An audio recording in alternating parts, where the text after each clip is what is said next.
You're building a business. Don't let a 1099 mistake burn it all down.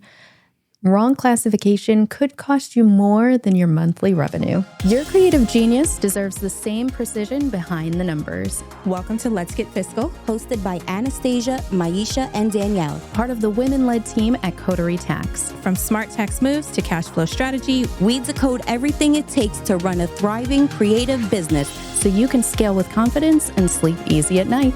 Press play and let's grow your business. Oh, fire alarms. Okay, so break this down. What's going on? So it's a very easy and simple mistake to make. Oh, okay. Misclassifying someone as a contractor when they are actually your employee. Ooh, okay. So there's some rules. Yeah, okay. So, and a lot of people I see, they're like, oh, well, they're only going to be on set for 4 hours. Yeah. Or I don't really control a lot about what they're doing. I'm just hiring out, this one piece. Or I have like a tattoo artist that's working in my shop.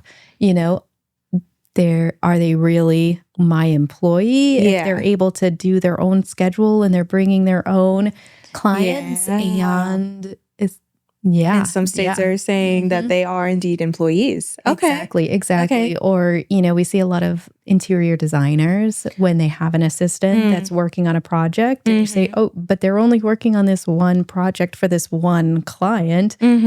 But if they have to do site visits or there's certain deadlines for things, then you start to get into a really murky area. Gotcha. And a lot of people, because when you bring on someone as an employee, you need to have a payroll system that you're paying for. You gotta pay employer taxes. You have to pay the employer taxes. You also have to give them benefits in some cases. Yeah, for a certain number of hours or stuff. Yeah. Right. And especially if you're a single member LLC, if you have another full-time employee, then they're eligible for all of the benefits that you're giving yourself as a full-time so it can employee. be expensive then. So, right.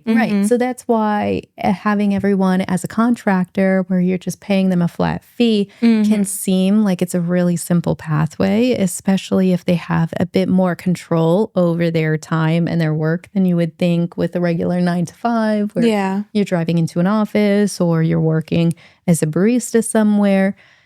But the rules between what is a contractor and what is an employee are a little bit murkier. So that's so fun. I know. And then again, this is one of those situations where you're like, why is everybody paying me on Wrapbook all of a sudden? And why do I have to fill out this? And why won't they just give me just a flat fee or whatever? Yeah. Or, why are they paying me on W-2, but then also giving me a 1099 miscellaneous for renting my gear? Yeah. So now you've just duplicated all of your forms, and then you go to your tax person and you're like, I have 40 W-2s. Why is this happening? Yeah. So one of the things that you want to keep in mind, generally an employee, if you control when they work, where they work, and you give them the tools to do the work or the training on how to complete this work, and there's very specific deadlines of when these things need to be turned around, then basically they don't really have a lot of control over their position. So then they're going to be considered an employee. Even if, like I said, you're only calling them on set for 4 hours because you're calling them to a certain place at a certain time, they are your employee, even for that short period of time. Okay. And so you need to make sure that they are classified that way. And so that's why a lot of times in California, we're seeing a lot of people do the loan outs or going to corp, or they'll only work with someone who has an LLC because what they're doing is they're pushing off of those employer responsibilities onto your company instead of it being their company. So there's a few different ways to get around it. Obviously, you can hire cast and crew. You can have Wrapbook.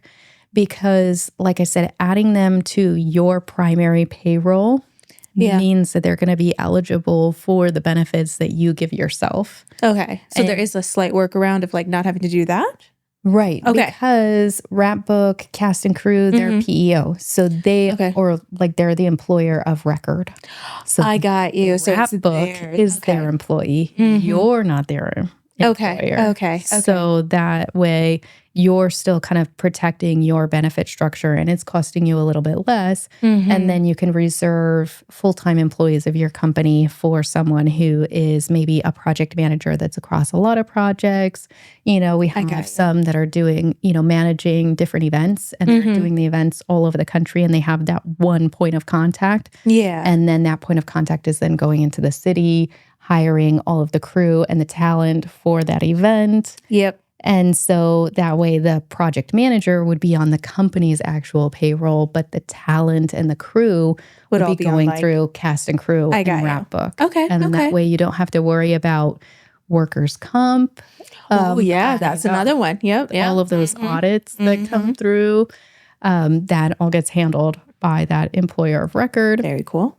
And then also, are you giving them, you know, the right amount of breaks, and do they get the correct number of sick days that they're supposed to have? They would handle all of that. Okay. Yep. And there's a lot of, like, even when you think about a 401k plan, sometimes the way that a 401k plan might be written, if it's very simple, it might just have like, you just have to be there for 30 days.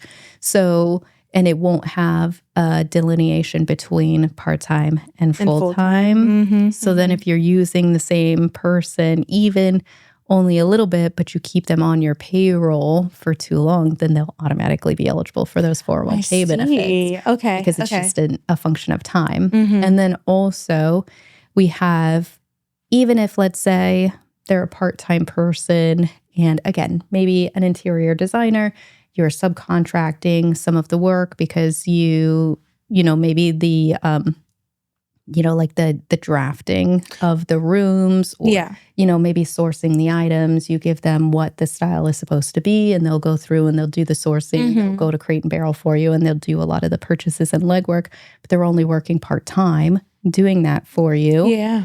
If they have worked 500 hours in the last 2 years, then they get all the benefits of a full-time employee, even if they're only working, you know, 10, 20 hours a week. That is crazy. Okay, so you need to be there's a lot of incentive for people to say, like, oh, I want this person to be a contractor. Yeah. But knowing that you have control over where they work, when they work, and then you're also providing the training that they need in order to complete the work, they're going to be considered an employee. And the states especially do a lot of audits on that. Yeah, we have seen that. They do not take kindly to when you are misclassifying people, because the whole reason why classification is so strict is to make sure that people are being protected from, you know, employers taking advantage of them. So workers' rights, like making sure. Yeah, exactly. That people can get the sick time that they need, especially in a state like California and New York, where you have paid family medical leave. Yeah. You know, if you just classify them as a contractor the whole entire time, then they're not eligible for that. And they've just lost one of these, you know, kind of basic rights as an employee. So the states are going to make you pay back everything, and then they're also going to penalize you. And I've even seen where if it's gone on long enough, that there's potential for criminal charges at that point in time. Yeah. Okay. So, and one of the things too is not knowing is not a defense anywhere in taxes, because as the business owner, it's your responsibility to understand all of your responsibilities and everything that you need to do to stay in compliance with all of these regulations. Yeah. So you can't just say, oh, I didn't know. Yeah. Right. Or I thought it was something different. It's your responsibility to either know or to hire someone who can advise you in the correct way. So before you go through and you say, I'm just going to hire everyone as a contractor, you need to really look at what you're doing and decide whether or not those activities actually fall into the employee side. Yeah. And like I said, there's ways to get around it where maybe you only hire LLCs. But the key there is... there's a catch there too? Okay.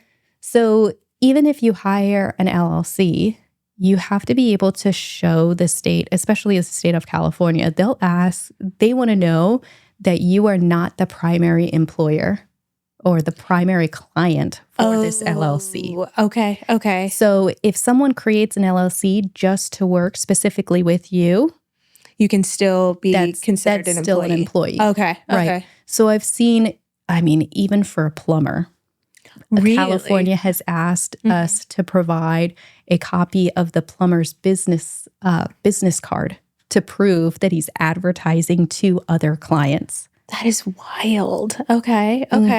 Yeah. So they're really cutting down. They're really like strict about this. Yeah. Right. Yeah. So not only is it let's get an invoice from the contractor or that's showing a different business name, but does this business actually have other clients? Yeah. And are they advertising to other clients? And are they able to take on other projects? Because if it's an LLC that's only working for you, they're going to say that that's an employer-employee relationship there. That's so crazy. Okay, so definitely going through it with intention of making sure that you're not ticking off those different boxes, or if you are, you have a game plan in place. Right. Yeah. Right. Okay. And so that's why you'll also see some of the production companies are getting a little bit tighter and just kind of blanket saying everybody's an employee. I don't care if you have a loan out. With this. I don't. Yeah, we're just going to call you an employee because, we've seen penalties upwards of $100,000. And like I said, criminal charges because the negligence went on for so long. And having to work with the auditor and show that there wasn't any malicious intent or anything like that. It was just a straight, wrong categorization. So it is a very special circumstance that you need to make sure that you're on the correct side of. Yeah. And even if you're going to say, let's say you're not really based in California, if you have a production and you hire California people and you're in California, then you should probably hire them as employees. So as you're going from one state to another on location, you need to make sure that you're in compliance with those state regulations because wherever you're operating at that point in time, those state laws are going to kind of form what choices your business needs to make on top of what your home state is saying. So crazy. So you do have to be a little bit careful there. And then, like I said, one of the workarounds that I have seen is the production company, you have someone that is an employee, classify them as an employee because, again, you control where they're working and when they're working. So you classify them as an employee. But instead of having the whole day rate go as an employee wages, they'll break off a portion of it and say that a portion of it is for your gear rental. So things like makeup artists, because they have to bring their whole kit. Okay. Yeah. So they'll break off a portion of it to be that rental fee. And then the rest of it is going to be the wages. Right. Okay. Right. And you do have to be a little bit careful because you're going to get a 1099 miscellaneous for rental items, which normally renting items is going to be considered a passive activity. Yeah. But you're in the business of renting this product. So then that's going to turn it into an actual active business on the Schedule C that's going to be subject to Social Security and Medicare. So again, they're kind of pushing those employer taxes back onto you. So not only do you have to be careful about how you're reporting this income to people that you're hiring, but also how you're reporting when other people are hiring you in that way. Yeah. Okay. So it brings to light a lot of different items, especially when it comes to tax planning. Because like I said, in tax planning, we might say, hey, let's have this certain retirement plan, or let's do these employee benefits. Say, okay, you can give employee benefits that are industry standard, that if you were hired as a W-2 employee, you would receive at whatever jobs or what you got at your prior job. But you still have to be open to giving those employee benefits to other people that might enter the company and recognizing the periods where you have that shift where somebody is going to be considered an employee of your company, and just knowing about that beforehand so that you're not chasing the ball afterwards. Because a lot of times it becomes really difficult to hire someone as a contractor and then later on hire them as an employee. Yeah. Because all they see is their check is smaller. Yep. And then they don't get to take any deductions. Interesting. Okay. So there's just going to continue to be the trend where it won't be like you have a million 1099s at the end of the year. You might just actually have a million W-2s kind of thing. And then maybe a couple 1099s for rental of your stuff. Okay. Okay. So both sides need to be intentional with what they're doing as well for the tax part of it. Okay. Right. Yeah. Yep. Because I mean, even in California, a virtual assistant is considered an employee. Really? Yes. Oh, wow. I guess you are doing the things. You're telling them when, you're telling them deadlines. Yeah. Okay. You're teaching them how they need to manage your stuff. Wow. I mean, I guess, they check it all off. So, yeah. Right. Exactly. So that's why I say, like, even somebody who's working for you remotely and you're not controlling where they are and you're not giving them equipment, it still may fall under an employee situation. Gotcha. So, I mean, we've had situations, like I said, like where you have a person who is currently classified as a contractor. They are bringing in their own clients. They are scheduling their own, they have their own schedule. If they're not able to make their appointment, they're canceling it with their client. Like, you are not managing any part of the relationship between them and their clients, but they're still going to be classified as an employee because of the way that they interact with your company. So, like, if you have a photographer and a photography studio and, so you just have to be really, really careful about how you're positioning your business, how you're reimbursing people, because like if you have a photography studio where the clients are paying you and then the photographer is there because you're acting kind of like as a middleman through that process, even if they're, so it can get a little bit tricky. So it's worthwhile before you get to the phase where you're like, I want to bring on a contractor, or I want to bring on an employee. You need to understand what that difference actually is in your state, and then also what rights that you're opening them up to make sure that you're on the right side of it. Because like I said, like even things like, how many hours of sick time do they get and how do you provide that sick time? Or California now has, if you have one employee, then you have to provide a retirement plan. Oh, wow. I didn't know about that either. Okay. So, right. You can't just be like, oh, well, I don't want to pay for a 401k, so I'm just going to not have a retirement plan for myself, so no other full-time employees will have a retirement plan. But it doesn't work like that. Okay, so definitely making sure you were aware of what all the different states are that you're operating or having people do stuff for you. Okay. Right. Yeah. Right. Yeah. Exactly. I mean, it's fair. It's just like making sure that you're knowledgeable and you're making the best decision that, makes you on the right side of history if they ever audit you later. Because this, like I said, it's a very easy item to get wrong and not know about it and feel like you have a very strong argument for them being contractors, and the state will still disagree. Yeah. Okay. And they will still say, no, we don't agree and we don't like that, so we're going to say that they're an employee.